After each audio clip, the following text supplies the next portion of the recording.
entirely finished by the time we reach verse 36. What if? What if it continues to be continuous historic right through? What if? What if the king wasn't a descendant of Antiochus at all? What if the king was someone like Herod the Great? That's at that point, El, where I said you'd say, oh, I should have known that. It's really interesting, you know. Herod the Great was a huge character, a massively important character, and he was the king of the Jews at the time of the birth of Jesus. Wouldn't it be strange if prophecy didn't pay him any attention at all? He'd been king for 40 years. And he's an interesting character. You're going to find out a little bit more about it. What do we know about Herod? We know he was born in 73 BC. He was the son of Antipater, who was a high public servant, actually. I could probably put him that in a number of the administrations in Israel. And he was an Idumean, or an Edomite, one of the descendants of Esau.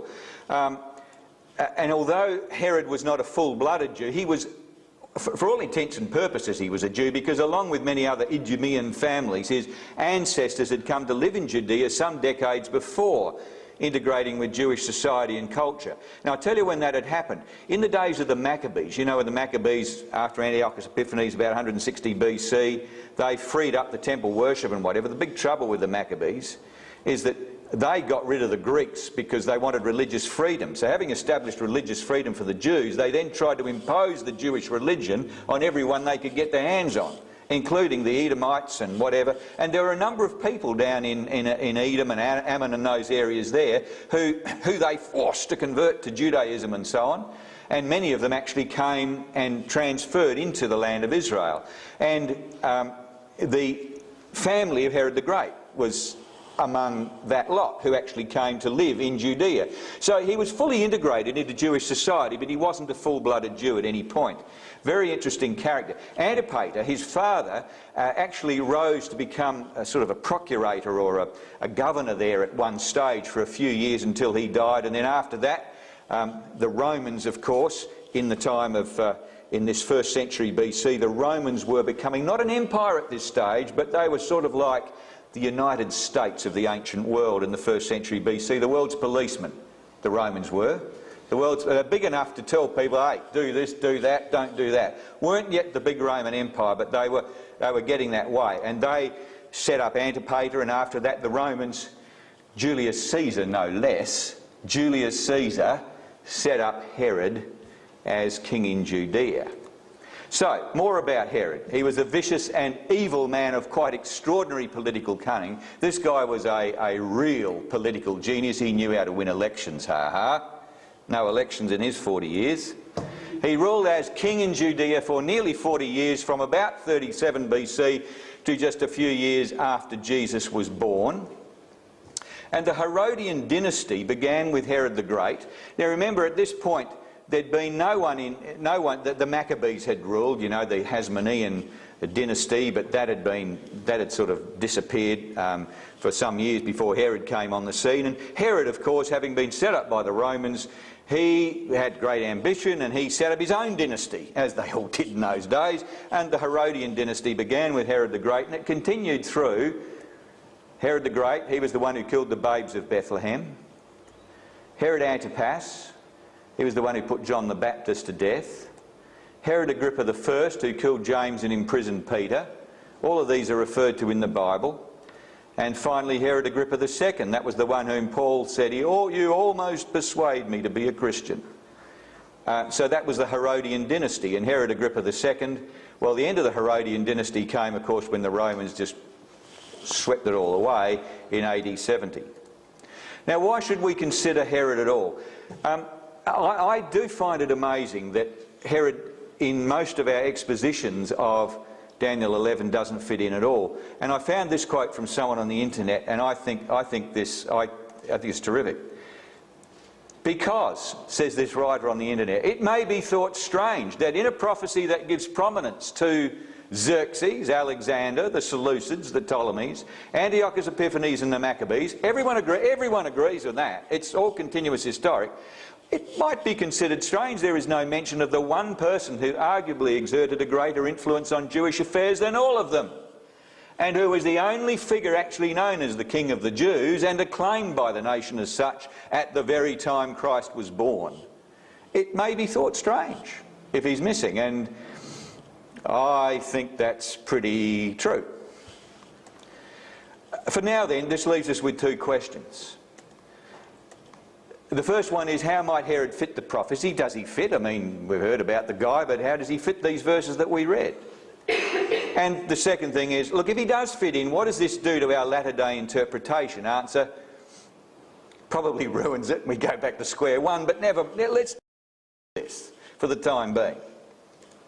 First, how do the circumstances of Herod's life and reign fit the prophecy about the king from verse 36 that we read? Well, Daniel 11 verse 36 says the king will do as he pleases. It begins there. Now, that same expression, do as he pleases, is only used of two others in Daniel 11. First of all, of Alexander the Great in chapter 11 verse 3. And Alexander was really the greatest military genius in history. There's no doubt about that, I think. He was great. Alexander the Great conquered everything in 13 years.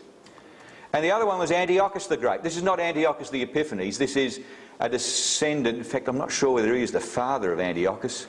He might have been the grandfather. I'm not quite sure now. But Antiochus the Great, he is the other one referred to in chapter 11 verse 16 as doing as he pleased. Now, all three, Alexander, Antiochus and Herod, all three were not just self-willed, they did what they liked. They were unique in that they were huge achievers. They actually got things done. Poor old Kevin Rudd at the moment's getting his policies right, but he's having difficulty implementing them. But not these guys. They implemented it. They got it done. They were actually able to implement most, if not all, of their policies. I mean, some were evil, some were good, in a relatively unfettered manner. The king will do as his pleasure. It also implies, doesn't it, that phrase, a knack of getting away with it, of never being brought to heel, don't you think? He'll do as he pleases.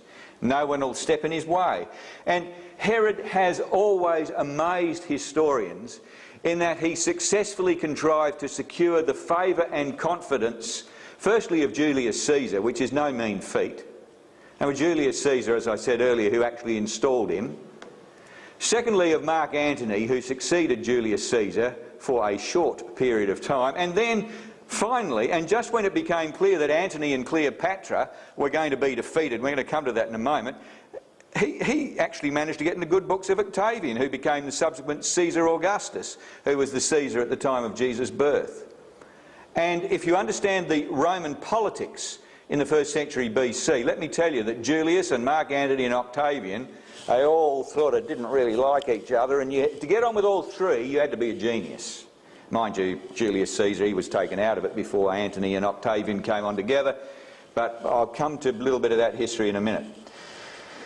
The prophecy goes on that whoever this king is, he will exalt and magnify himself above every god, little g god, and say unheard of things against the God of gods. Now, when the record says above every little g god, it's really talking, I think, about above every authority and ruler in Israel, above all the little gods in Israel, all the main officials. Now, Herod appointed anyone he liked to any and every office in the land. I suppose any king can do that, but Herod, he was a genius at this, including the priests and the high priests. For example, he appointed his own brother-in-law, Aristobulus, as high priest. And later when Aristobulus did, I know he zigged when he should have zagged or something or other, well, Herod just had him murdered because, you know, you can't have a high priest acting independently. I mean, the king's got to be in control. A control freak. He was. And so much so, he even put his favourite wife, he had a couple of wives, but Mariamne was one of his real favourite. He put her to death. And also 3 of his sons he had murdered at different times, 3 of his successors murdered because he suspected them of plotting against him. No one was going to come in the way of Herod and his ambition.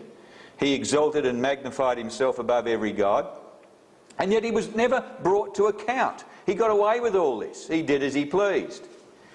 And it says, it goes on to say in that verse that he will say unheard of things against the God of gods. Now, this surely is talking about the one true God.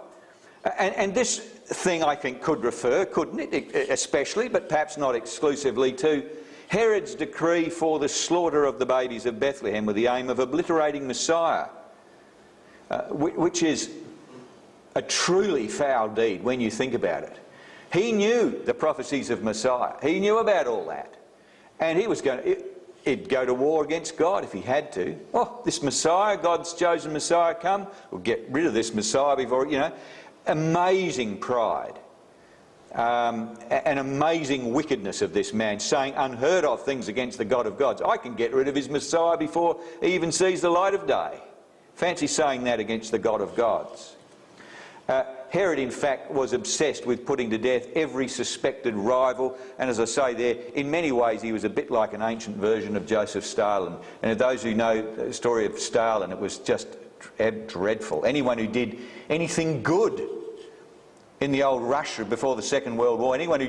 I mean, when the Second World War began, the Russians' army was flippin' hopeless, and it was hopeless because Stalin had got rid of all the generals who were any good, because he suspected that if they were any good, they might take over from him.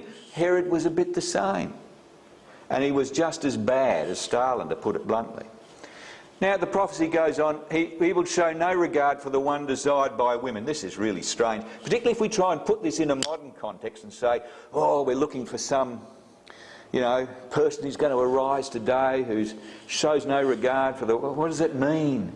Well, it helps, I think, if we apply it to Herod. The women, it's clearly we're talking, I think, about the women in Israel, and it was said that the one great desire of the women of Israel at or about that time was that they might be the mother of Messiah.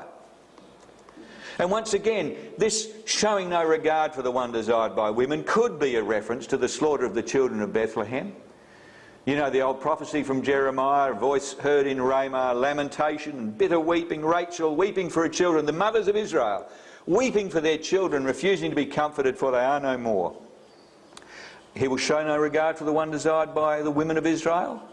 I reckon it fits Herod pretty well. He will honour a God of fortresses, a God unknown to his fathers. He will honour with gold and silver. And we try and say, how could that apply to some modern character?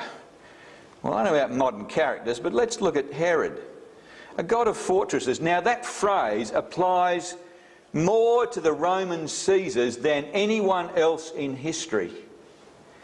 For this reason, it was by means of permanently manned fortresses that the Roman Caesars extended and maintained their power throughout the empire, and also enforced the worship they demanded.